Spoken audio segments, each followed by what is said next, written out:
am She Boss. Hear me roar and switch it up. Pivot. Focus on how to dominate, sis. Dominate. You an entrepreneur, I got what you need.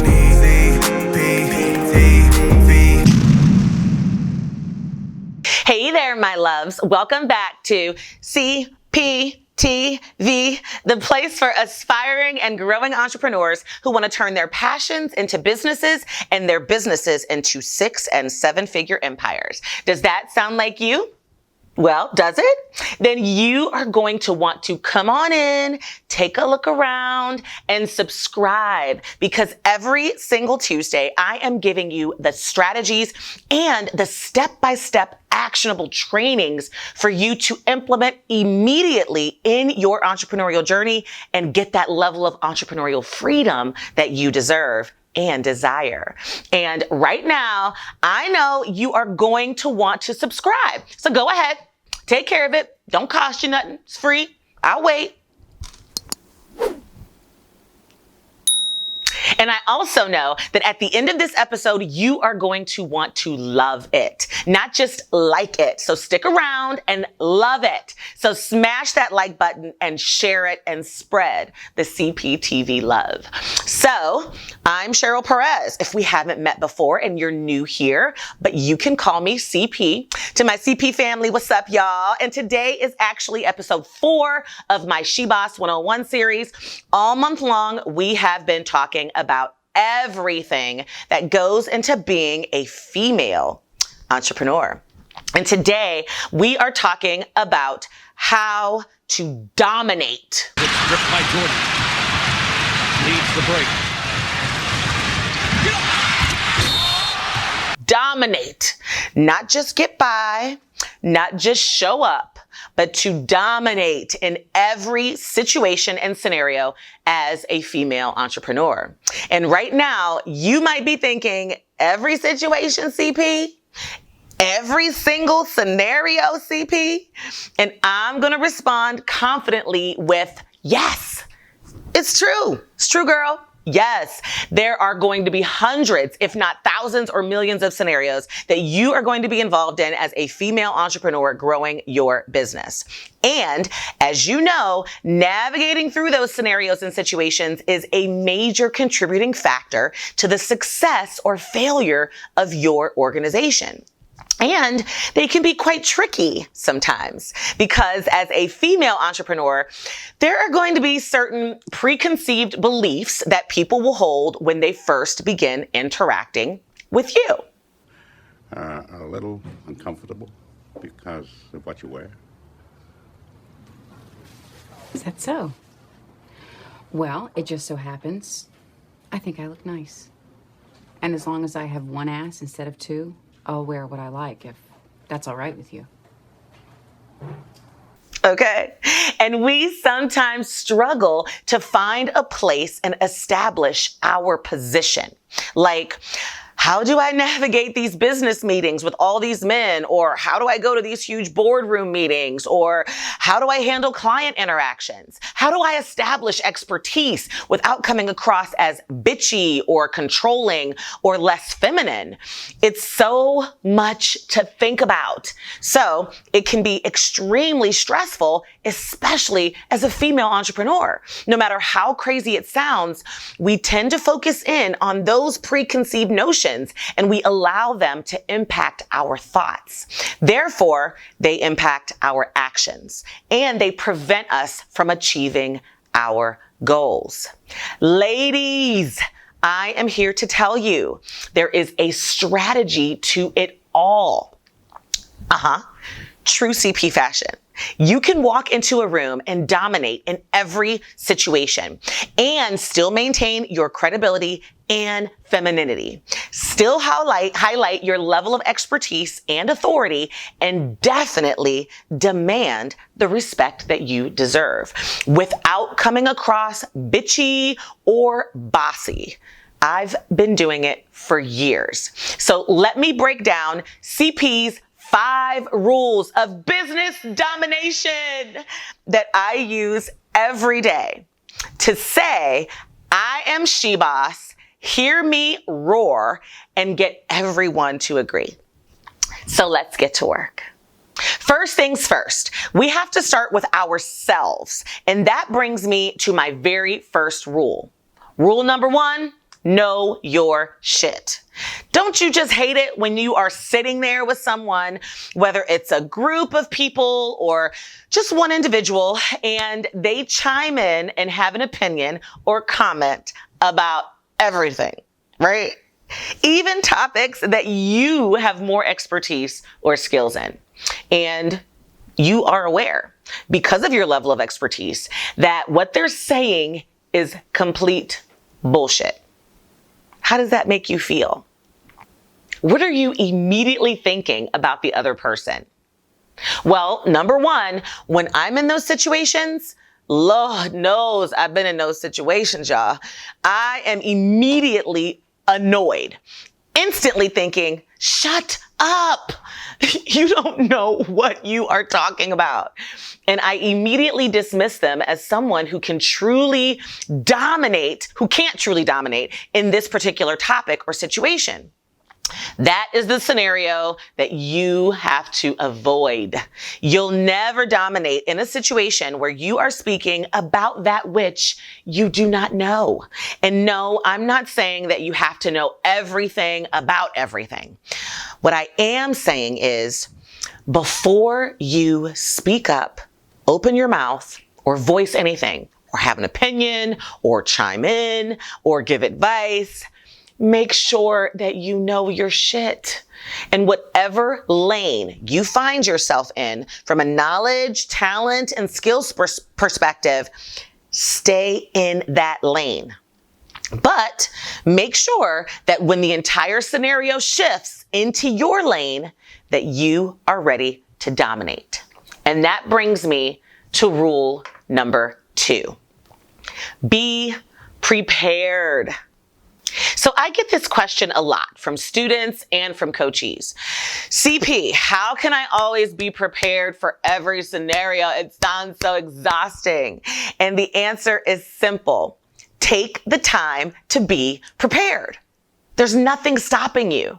So go ahead, give me a scenario as a female entrepreneur that you may come across that you may not be prepared for. Put them in the comments below if you want to. Go ahead.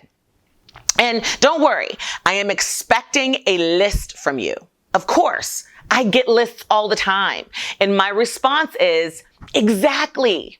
You just thought through various scenarios that you may feel ill-prepared to participate in when you are out there trying to dominate. But now you have a list and thought through the possibilities that may be out there you're facing, right? So you have no excuse to be ill-prepared because you have a list. You see, being prepared actually includes taking the time to sit down and think through various past or potential experiences and make sure that you've got a mental game plan on how you're going to dominate. For example, I sit on several nonprofit boards, some of which are with very highly regarded, powerful organizations throughout my local area. I mean, some major players sit on these boards with me. Large corporation CEOs, owners of sports teams, global business leaders. So you can imagine how intimidating it can be when I am in these meetings. And it can almost be impossible as a female entrepreneur and a small business owner to dominate when I'm in the room with them.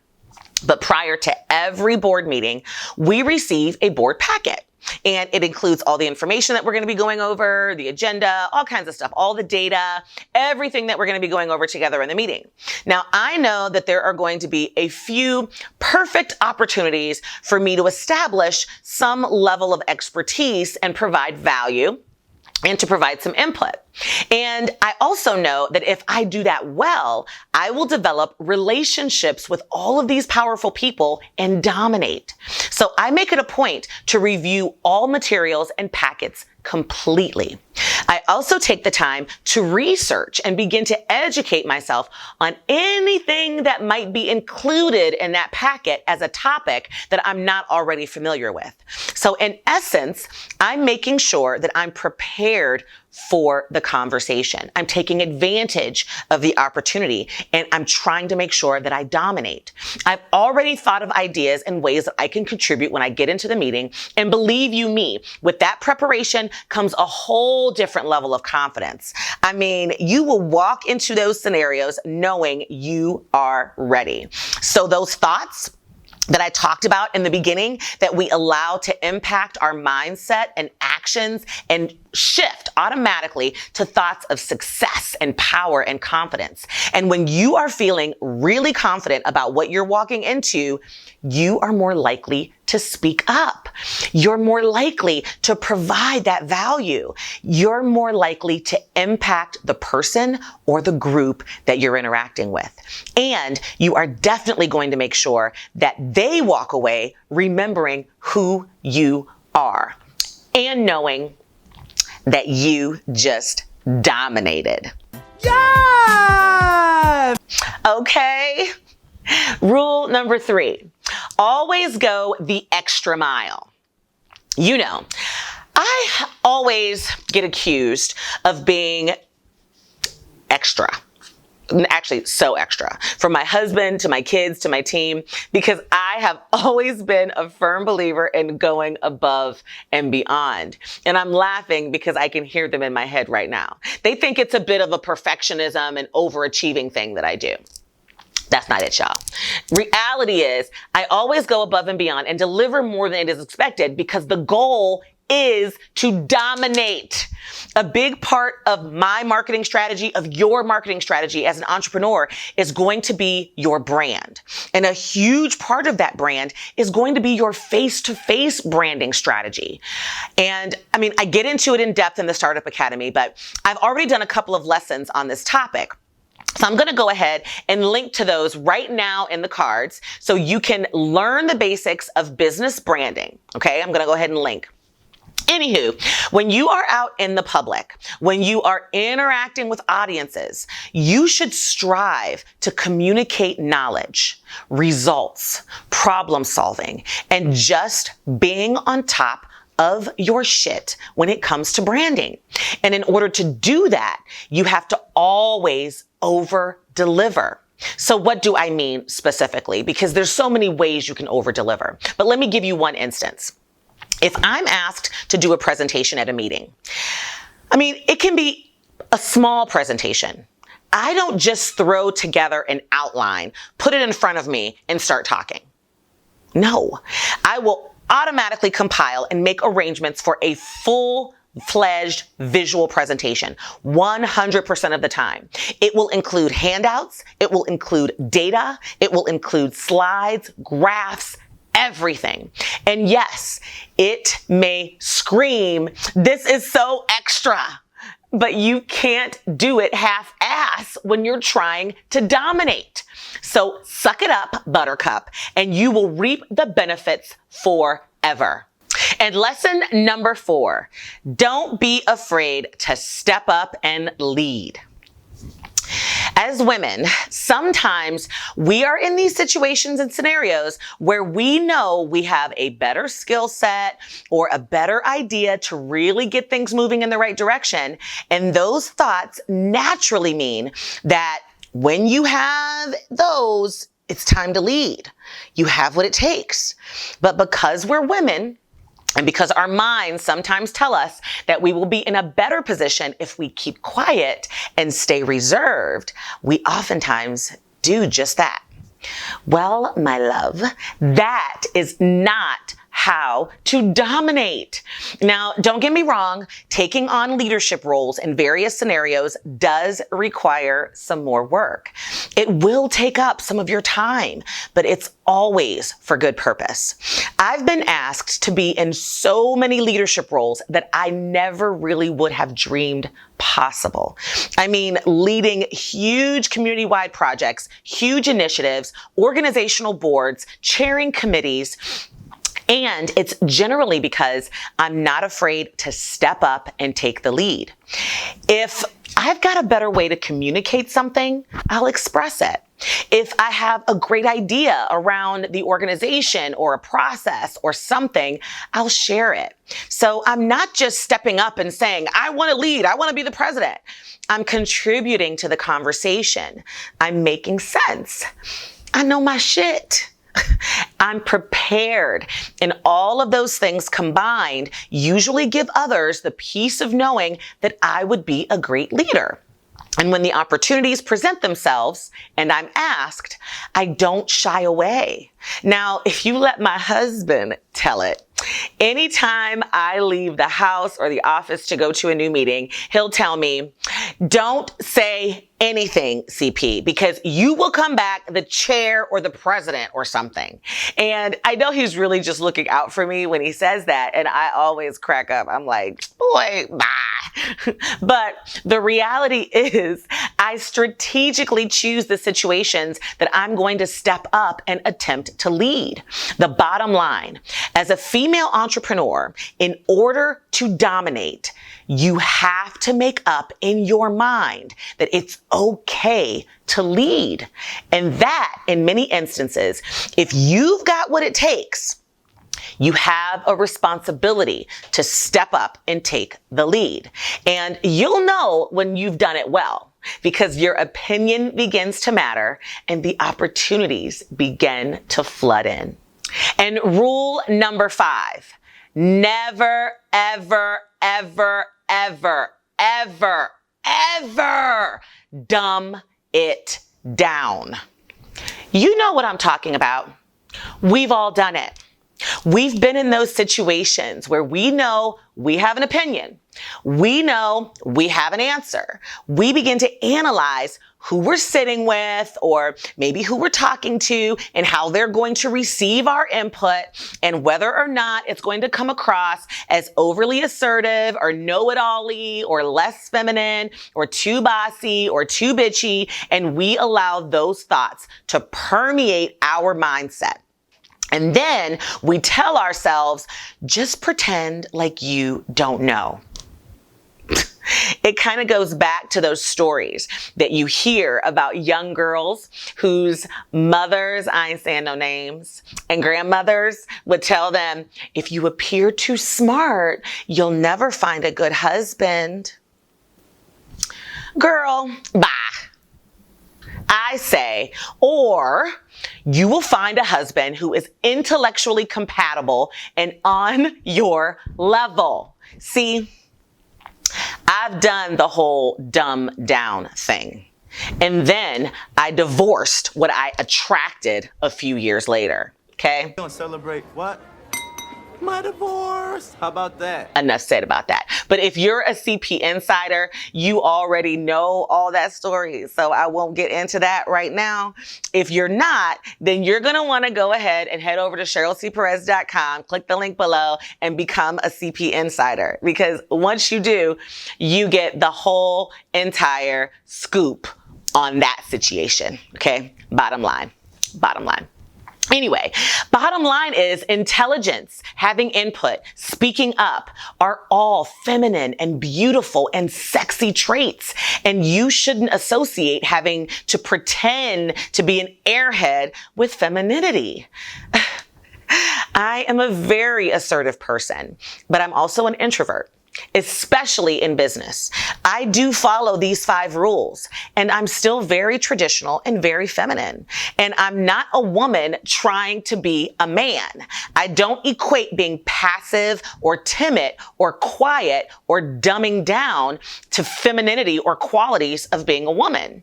And if you don't want other people to project those beliefs onto you, then you have to stop dumbing it down and switch it up, pivot, focus on how to dominate, sis. Dominate.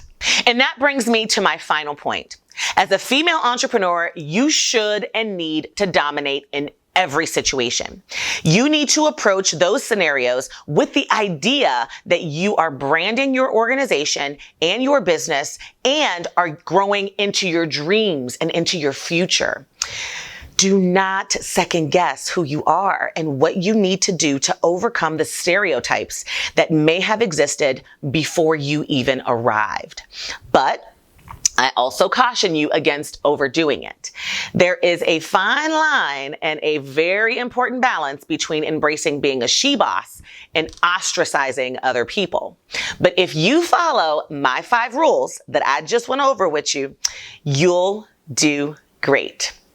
You'll be fine. And be well on your way to growing a successful, thriving reputation and business. Now, you got the rules? Okay, you feel what I'm saying? Perfect. If so, don't forget, please subscribe, please like, please hit that notification bell so that you will know when I am here, and at the same time, in the same place next week, continuing our discussions in the She Boss 101 series. And if you want to talk something specifically She Boss, let me know down in the comments. Until the next time, have a wonderful, wonderful week. Please stay safe. Love you guys.